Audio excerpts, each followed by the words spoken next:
I stood among the sons of men, strong and tall. My heart was filled with enthusiasm. My life was given to the purposes of God. Upon that day I said to the Lord, I will do mighty exploits in the name of my God. The Lord came unto me, and he said, What is it, Son of man, that thou wouldst have? I said, Lord, if I could only be among those who play sweetly upon an instrument, who sing well in the house of the Lord, then I would do great things for my God. The Lord came to me, and he gave unto me the desire of my heart. He stood among the sons of men. He let me play. He let me sing. I saw the day when the hearts of men were moved by that thing that the Lord had given unto me, unto you. After the hearts of men were moved, I stood back. I said to myself, Now I will be content, for I have been able to move the hearts of men. But in my secret hour, I bowed my heart before my God. I said, Lord, thou hast given what I asked for, but my heart is so heavy. I have a longing for something more. Perhaps you can identify with this story. Perhaps you have a longing for something more than you think he's only given to you. He came unto me again in the ninth season. He asked again, Son of man, ask the thing that thou wouldst have of me. I said, Lord, I see men bowed low.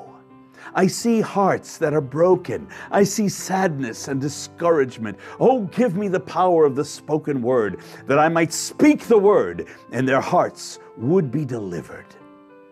The Lord came unto me, and he said, Son of man, I have given thee the things which thou hast desired. With great joy I marched before the people of God. In my youth, in my enthusiasm, I spoke the word, and men were delivered.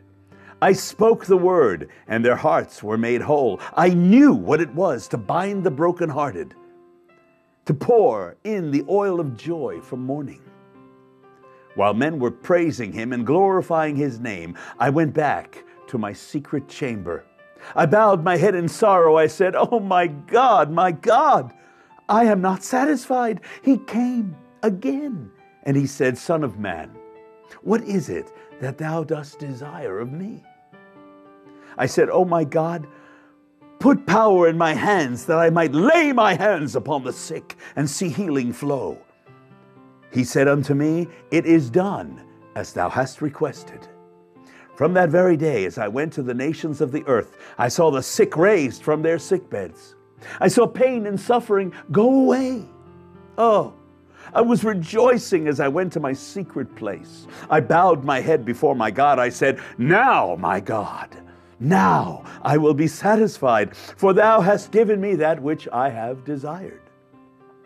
No sooner had the words come out of my mouth when the heart within me began to ache and cry. I said, God, I don't understand this again. My heart is sad. Lord, wilt thou just one more time give me the thing I ask for? He said, It is done. I said, God, I desire to go against principalities and powers, the powers of wickedness in this world, in spiritual darkness, in high places. He said, Surely I give it unto thee. Now go. So I went. And the Lord allowed me to go into dens of iniquity and holes where men hide from the light because of the sin and evil that is upon them. There was a day when I saw demons cry out at the very presence of the power of God. When I went back to my secret place, I said, God, I have asked thee for all that I desire, but still my heart is not satisfied. Nor do I feel that I have touched the thing that thou hast called me to do. Now I'm going to stop for a second and ask you, have you ever experienced anything like that? Lord, I've asked you for this, and you've given it to me. Lord, I've asked you for that, and you've given it to me. Oh God, I've been praying for 10 minutes, and you still haven't answered me. But Lord, you've given me everything I asked for. Still, my heart is not satisfied. He said, Now what is it that thou dost desire, O Son of man? In brokenness of heart, I bowed before him. I said, God, only that thing that thou dost desire to give unto me. He came unto me and he said, come with me, and I will take thee on a journey. He took me past my friends. He took me past those with whom I had come in to the house of the Lord. He took me into a desolate place. He caused me to go in a place alone in the wilderness. I said, oh my God, thou hast cut me off from all those I love. What art thou doing to me? He said, I take thee to a place where all men must come if their heart's cry is to be fulfilled. At a certain hour, I bowed before a gate that is called the Eye of the Needle. There, before the Eye of the Needle, I heard the voice of the Lord say, bow low. I bowed low. He said, no, lower. Well, I bowed lower. He said, no, yet lower, thou dost not go low enough. So I went as low as I could go. I had upon my back my books of learning.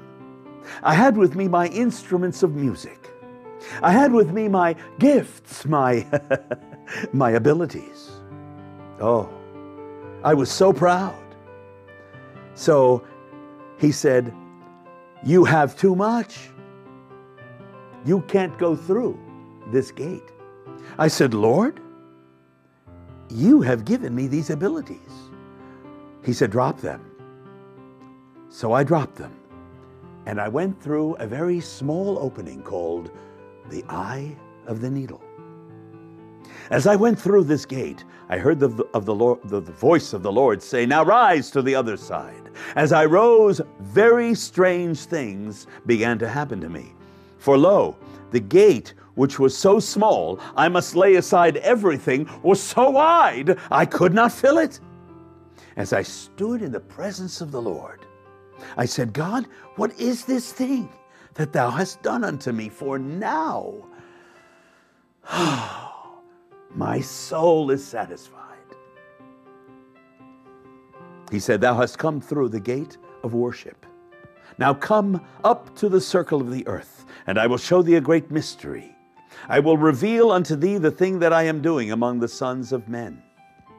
The Spirit of the Lord caught me away. He took me to the circle of the earth, higher than the eagle flies, beyond where the clouds can rumble, beyond where the sun shines or the moon finds her path. There, at the throne of my God, he said, look down upon my people. I saw strange things. I saw my companions gathered around a very small gate. I saw them wringing their hands and crying.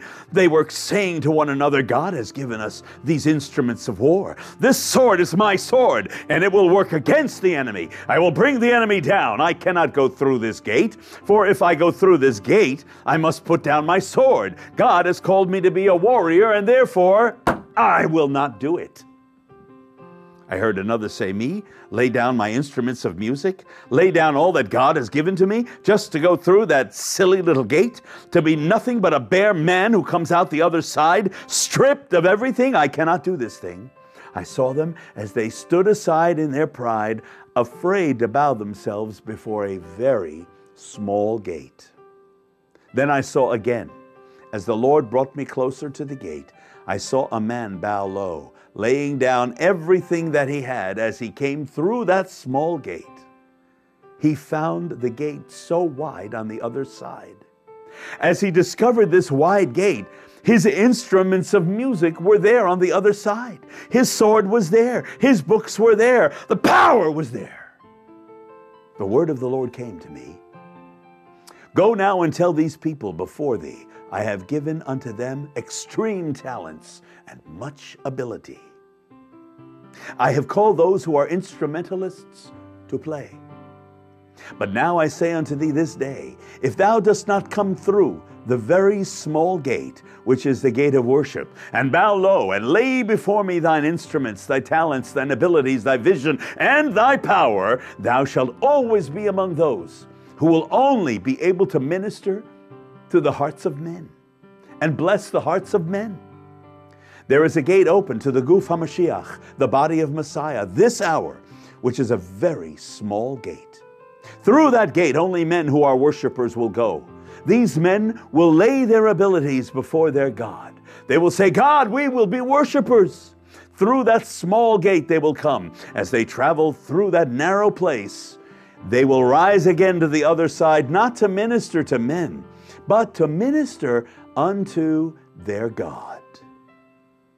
I now present thee a choice. Thou canst minister unto men, and I will cause thee to sway the hearts of men with thy talent. Or thou canst humble thyself as one passing through a very low gate, and become a worshiper of God. Then, and only then, thou shalt minister unto the King.